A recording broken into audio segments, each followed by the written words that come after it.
তোমাদের যে বাংলা ব্যাকরণ বিষয়ের পুরো ক্লাস নিতে চলেছি। প্রতিটা টপিক ধরে ধরে সুন্দরভাবে উদাহরণের সাহায্যে আলোচনা করে তোমাদেরকে ব্যাকরণ বিষয়টি বুঝিয়ে দেওয়া হবে। তো তার আগে আমরা দেখে নিই ব্যাকরণ বিষয়টি থেকে আমরা ধারাবাহিকভাবে কোন কোন বিষয়গুলি জানব। প্রথমেই আমরা দেখব যে বাংলা ব্যাকরণ। ব্যাকরণ কী? বাংলা ব্যাকরণ, বাংলা ব্যাকরণের আলোচ্য বিষয়, বাংলা ব্যাকরণ পাঠের প্রয়োজনীয়তা। এরপরে আমরা দেখতে পাবো ধ্বনিতত্ত্ব।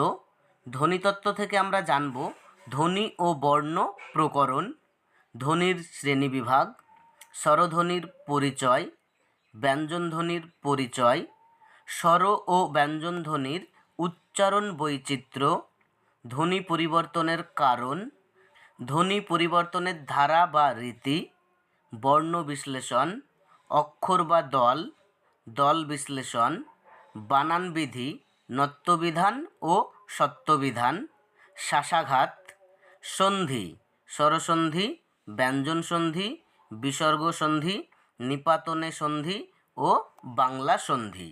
এই কয়েকটি টপিক আমরা জানব ধ্বনিতত্ত্ব থেকে। এবার আমরা দেখে নিই রূপতত্ত্ব থেকে কোন কোন বিষয়গুলি আলোচনা হবে।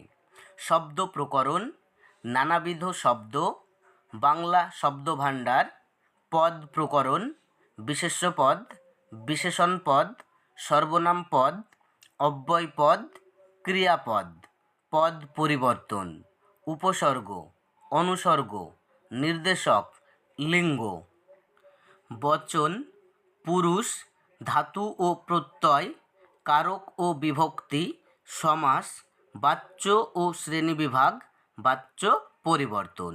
এই বিষয়গুলি আমরা রূপতত্ত্ব অংশটি থেকে জানব। পরবর্তীতে আমরা দেখে নিই বাক্যতত্ত্ব। বাক্যতত্ত্ব থেকে জানব বাক্যের উপাদান, বাক্য নির্মাণের শর্ত, উদ্দেশ্য ও বিধেয়ের ধারণা, বাক্য সম্প্রসারণ, বিশেষ্য খণ্ড, ক্রিয়া বিশেষণ খণ্ড ও ক্রিয়াখণ্ড, বাক্যের গঠনগত শ্রেণীবিভাগ, বাক্যের অর্থগত শ্রেণীবিভাগ, বাক্য পরিবর্তন। এবারে আমরা দেখে নিই শব্দার্থ তত্ত্ব থেকে কোন বিষয়গুলি আলোচিত হবে।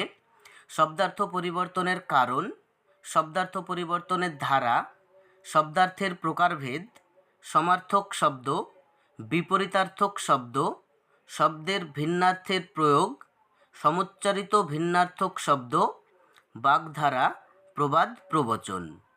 নির্মিতি অংশ থেকে আমরা জানব বাক্য সংকোচন, বাক্য সম্প্রসারণ, এক কথায় প্রকাশ। আর পরিশিষ্ট অংশ থেকে আমরা কিছু বিষয় জেনে নেব ভাষা ও উপভাষা, সাধু ও চলিত ভাষা, বাংলা ছন্দ, বাংলা অলঙ্কার।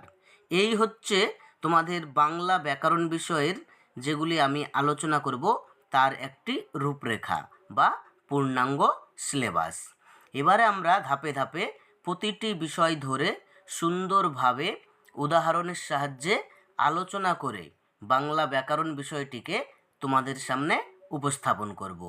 তোমরা এই ব্যাকরণের ক্লাসগুলি করতে চাইলে চ্যানেলটি সাবস্ক্রাইব করে পাশে থাকা বেল আইকনটি অন করে রাখো। তাহলে যেমন যেমন তোমাদের ক্লাস করানো হবে সবার আগে তোমরা নোটিফিকেশান পেয়ে যাবে এবং ক্লাসগুলি সম্পর্কে জানতে পারবে এবং বাংলা ব্যাকরণকে সহজভাবে শিখতে পারবে। আজ তবে এই পর্যন্ত, পরবর্তীতে দেখা হবে নতুন কোনো এক ভিডিওতে।